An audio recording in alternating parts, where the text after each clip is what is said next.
મિત્રો જય માતાજી, મિત્રો જય દાદા દ્વારકા, જય માં ભવાની. કેમ છો બધા? મજામાં ને? મિત્રો આજે આપણે વાત કરી સ્વાગત. આપણે કોઈ પણ માણસ કંઈ પણ સારું કાર્ય કરીને આવે એટલે આપણે એનું સ્વાગત કરીએ છીએ. એના ઘરમાં આગમન થાય ત્યારે આપણે એને એના અંતરને એમ થાય કે મારી કઈક કિંમત છે. આવી રીતે આપણે એના માટે કઈક ભાવના વ્યક્ત કરવા માટે જે અમુક સમુદાય આપણા પરિવારનો હોય, આપણા કુટુંબનો હોય, એને એકઠો કરી અને ગાજતે વાજતે આપણા ઘરે આપણે એને જ્યારે ઘરમાં આગમન થાય એ પહેલા એનું કંકુ અક્ષરથી તિલક કરી એની આરતી ઉતારી અને આપણે સ્વાગત કરીએ છીએ. પરંતુ મિત્રો જો આમ જોઈએ ને તો વહેલા વખતમાં પણ આવું આપણે સ્વાગત કરતા એમ આપણે એમાંથી આ શીખ્યા છીએ. પરંતુ સ્વાગતની જે વ્યાખ્યા હતી ને, એનો જે મર્મ હતો ને, એ બધો ભૂલાઈ ગયો છે. મિત્રો પેલા સ્વાગત કેનું કરતા? આપણે કઈ કે જાત્રા કરીને આવે એટલે આપણે સ્વાગત કરીએ, આપણે એને ગમતું કરીએ. પરંતુ મિત્રો ખરા અર્થની અંદર યાત્રા એટલે શું? એમ મિત્રો ખરા અર્થની યાત્રા એટલે આપણું જીવન જે છે એ ભગવત કાર્ય માટે ઘસાવવું અને આપણા જીવનની અંદર જે માનવીય મૂલ્ય જે છે, ભગવાને જે આપણને માનવીય મૂલ્ય ખીલવું છે, એ માનવીય મૂલ્ય આપણા જીવનની અંદર ખીલે અને એ બીજાનામાં આપણે ખીલાવીએ. આવી રીતે બીજાના માટે પ્રયત્ન કરતા કરતા જે ટૂંકમાં આપણે અમુક સમય પસાર કરી અને જે તીર્થ સ્થળોનું દર્શન કરી અને ભગવાનના વિચારો માનવીય જીવનમાં આપી લઈ અને જે ખરા અર્થની અંદર જે ભગવાને મને મોકલ્યો છે, મારે કંઈક કરવાનું છે, મારા જીવન માટે કરવાનું છે, મારું જીવન સાર્થક કરવા માટે કંઈક કરવાનું છે, આવી જે ભાવના હતી, ખરા અર્થનું માનવ મૂલ્ય હું સમજ્યો અને બીજાને સમજાવવા ગયો.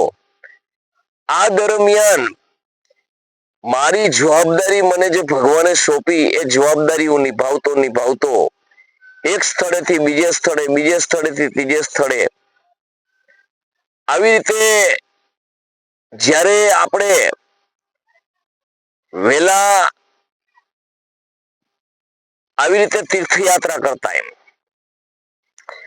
તીર્થયાત્રા ભગવાનના વિચારો વાગોડે, ભગવાનના વિચારો કીએ, ભગવાનના વિચારો કોઈ પાસેથી લઈએ અને જે સ્થળો આવતા આપણા જે દ્વારકા છે, મથુરા છે, કાશી છે, અવંતિકા છે, આજે જે આપણા 12 જ્યોતિર્લિંગો છે, 4 ધામ છે, આ બધે દર્શન કરવા જતા પણ આપણી ઋષિ મુનિએ પરંપરાગત રીતે આપણી જે માનવ જીવનની ખરા અર્થની જે તીર્થયાત્રા જે આવી ગોઠવી, એવી તીર્થયાત્રા કરવા જતા જ્યાં જ્યાં રોકાય, ત્યાં માનવ સમુદાય એકઠો થાય, ભગવાન ભજન કરે, ભગવાનના વિચારો આપે, આપ લે કરે, અને ત્યાંથી બીજા સ્થળે એમ આવતા આવતા અમુક વર્ષો વીતી જતા, અમુક મહિના વીતી જતા, અને એ લોકો જ્યારે આવે ને ત્યારે એને ગામના પાદરની અંદર મોટો સમુદાય, ગામના લોકો કોઈ પણ જાતના ભેદભાવ વગર ભેગા થાય અને વાજતે ગાજતે એનું સ્વાગત કરે. એના ચરણોને ધોઈ, ચરણોની પૂજા કરી ને સ્પર્શ કરી એ જે ચરણામૃત છે એ માથે ચડાવે.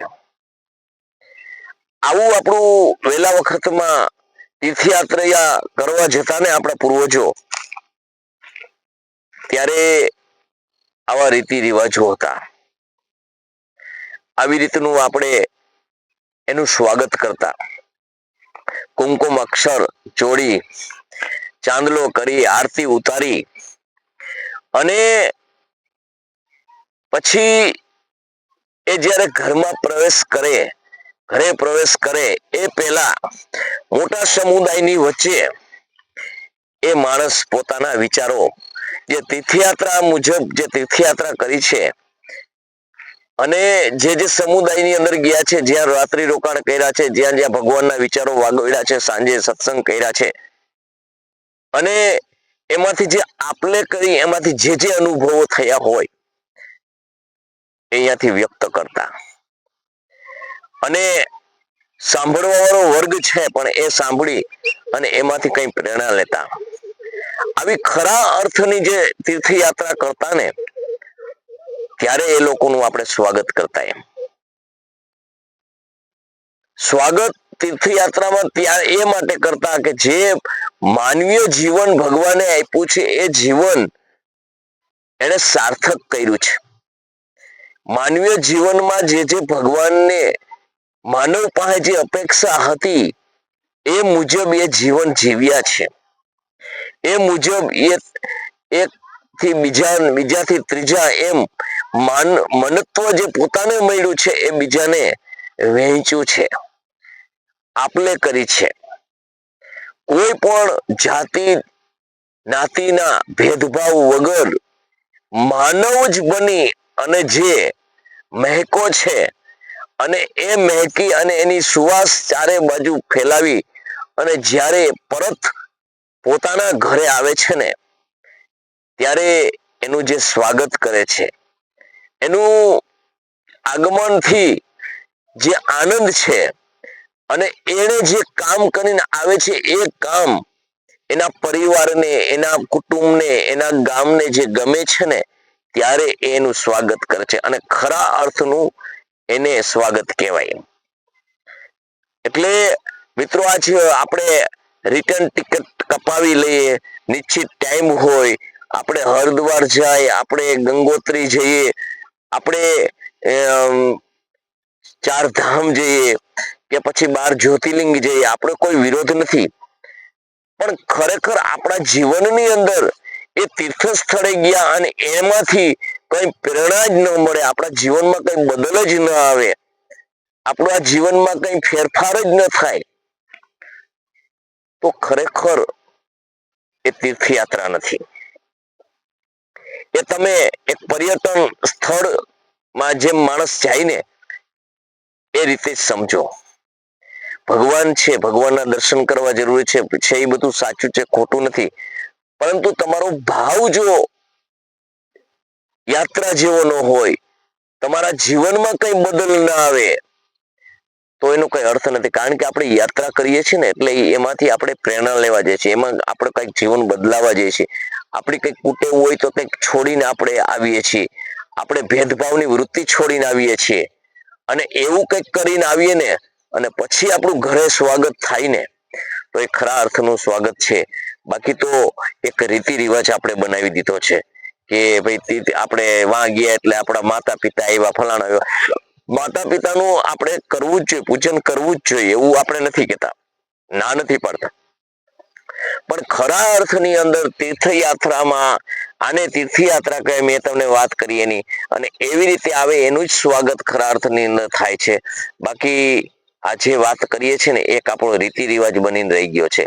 આપણે ખરા અર્થની અંદર આવી તીર્થયાત્રા કરવી જોઈએ અને આપણા ખરા અર્થની સ્વાગત થવું જ જોઈએ, પણ આવા વિચારો આપણે આપલે કરી અને આવ્યા હોય તો એ સાર્થક છે.